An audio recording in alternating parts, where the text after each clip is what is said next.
Magandang araw mga kaibigan. Pag-usapan natin ngayon ang warrantless arrest na pinapatupad. Post ito ni Kipi Chu or si Crisette Laureta Chu. Sabi niya, warrantless arrest. What a very powerful thing. Make sure lang that you don't politicize this power at huwag lang kayong kumampi sa kaalyado ng Marcos Romualdez, ha? So, isinare ni Crisette ang post ng balita. Basahin ko ang balita. Pinapayagan ng Commission on Elections ang pagpapatupad ng Philippine National Police ng warrantless arrest para sa lahat umano ng mga individual na mahuhuli sa pamimili ng boto. Sa panayam ng Super Radio DZBB kay COMELEC Chairman George Garcia nitong Linggo, Mayo 11, isang araw bago ang eleksyon sa Lunes, Mayo 12, iginiit niyang naaayon umano sa batas ang kanilang direktiba hinggil sa warrantless arrest. Ito ang sabi ng COMELEC Chairman. Allowed ang warrantless arrest sapagkat yan mismo ay pinapayagan ng 1987 Konstitusyon at yung mga desisyon ng Korte Suprema, lalo pa kung yung aarestuhin mo ay quote in flagrante delicto o yung quote in the act sa harapan mismo ang krimen. Dagdag pa niya, Garcia, ang ating instruction sa PNP bilang aming deputized agent na kinakailangan pigilan natin ang pamimili ng boto. Wow! Sana totoo. Ano? Mang-aresto tayo ng mga tao kahit walang warrant of arrest sapagkat yan ay tahasang krimen na ginagawa sa ating mga harapan. Kasama rin daw sa maaring huliin ng pulisya ang mga botanteng mahuhuling nagbebenta ng kanilang boto. Giit pa niya, kapag nakasuhan kayo, hindi lang po yun kulong. Yan ay may kasamang perpetual disqualification to hold public office. Matatandang noong kinumpirma ng COMELEC kontra Bigay na magmula noong Mayo 8 ay mayroon na raw silang natatanggap na report. Grabe, hanggang report lang kayo. Ng tinatayang 400 kaso ng vote selling at abuse of state resources para sa nalalapit na eleksyon. Okay? So, yun po ang sana totoo.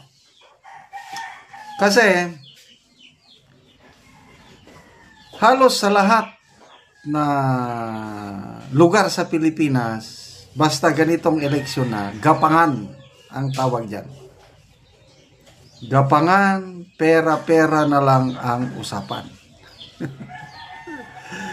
Huwag na tayong magpa-kaaron ingnon kung sa Bisaya.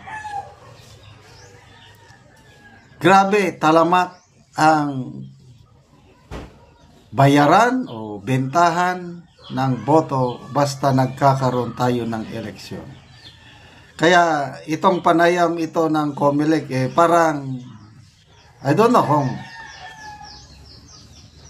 alam ba nila yung nangyari. Sample na lang. Sa Zamboanga City, ibinalita na di umano nagkagulo lang sa ano ito, watchers orientation. Kaya lang, yung mga comments na nabasa ko, nagkagulo dahil payout yun.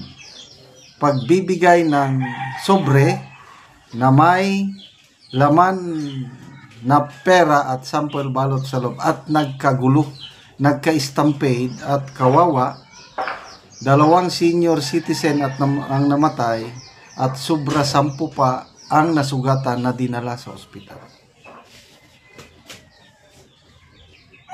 Sa bundok ngayon, yung mga tinutulungan nating Talandig tribe, nagsimula pa kahapon hanggang ngayon, naghihintay sila, lalo na yung mga designated leaders, naghihintay sa pera na ibibigay ng mga kandidato para naman yung makatanggap na leaders i-distribute niya sa mga nakalista sa kanya. Yung kaibigan ko sa Cotabato City, pinadala niya sa akin yung picture. Dali ipakita ko. Sobre. Naglalaman ng sample ballot at saka 1,000 pesos na pera. Kaya sabi ng aking kaibigan, di ko na lang papangalanan, mayroon na akong pang Jollibee. Yan o. Oh. Ayan o, may sample ballot yan o. Tapos 1,000. Ito po ang nangyayari ngayon. Gapangan. Tapos, napakaganda yung direktiba. Warrantless arrest. Nako, pag tutuhanin ito, mapupuno ang ating mga kulungan ng mga taong mahuhuli kung tutuhanin. So, wag na po tayong magmaang-maangan. Dismaya po ang mga ganitong pangyari. Kasi,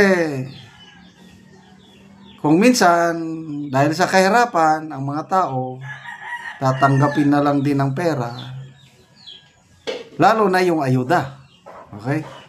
Ang ayuda, tinawag ni BP Sara na legalized form of vote buying.